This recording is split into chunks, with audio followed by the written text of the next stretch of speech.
become so needed that people go out of their way to ensure that you are the one, that regardless of the options that people have, they choose you.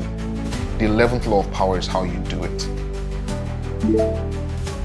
Sometime in the Middle Ages, a condottieri, mercenary soldier, whose name we don't even know, saved the town of Siena from a foreign aggressor. So the question came up, how can the good people of Siena reward this man? No amount of money or honor could compare in value to preserving a city's liberty, right? The citizens thought of making this mercenary the lord of the city, but even that they decided wasn't recompense enough. Finally, one of them stood up before the assembly that they had called to debate the matter and said, well, let's kill him and worship him as our patron saint. And so they did.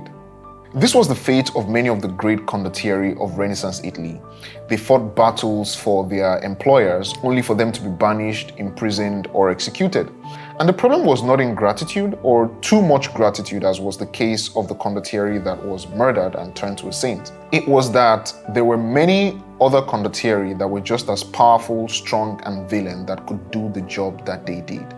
So they were easily replaced.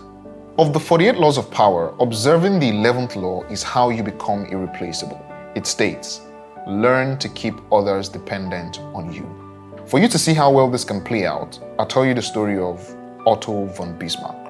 When Otto von Bismarck became a deputy in the Prussian parliament in 1847, he was 32 years old without an ally or a friend. Right? Dude was all by himself.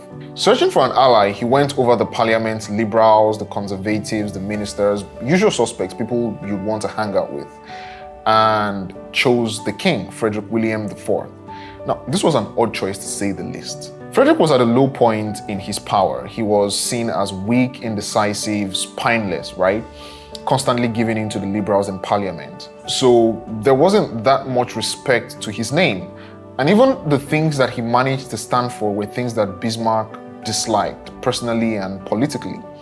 Yet, Bismarck courted Frederick day and night. When the other deputies would attack the king for his many inept moves, only Bismarck stood by him for years. Finally, in 1851, it paid off. Bismarck was made a minister in the cabinet.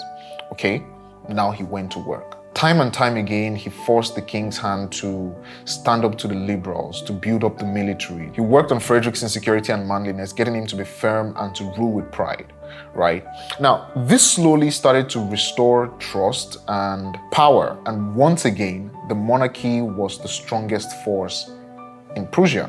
When Frederick died in 1861, his brother William assumed the throne.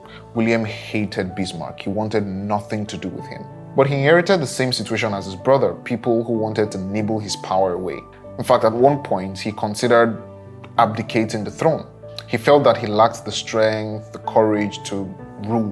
But once again, Bismarck insinuated himself into the life of the young king, right?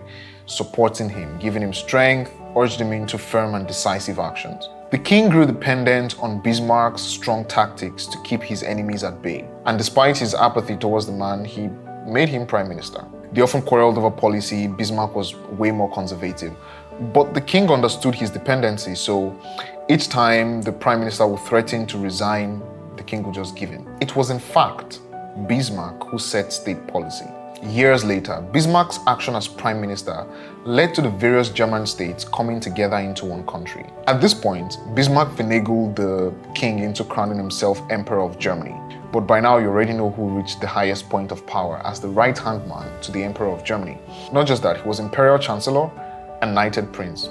He pulled all the levers. Moral of the story, necessity rules the world. And people rarely take certain actions unless they are compelled to. If you create no need for yourself, you will be done away with at the first opportunity. But if on the other hand, you understand the laws of power and you make yourself valuable and needed, then you will attain success continuously, right? And this applies pretty much everywhere, at home, at work, especially at work. During the Renaissance, a major obstacle to a painter's success was finding the right patron.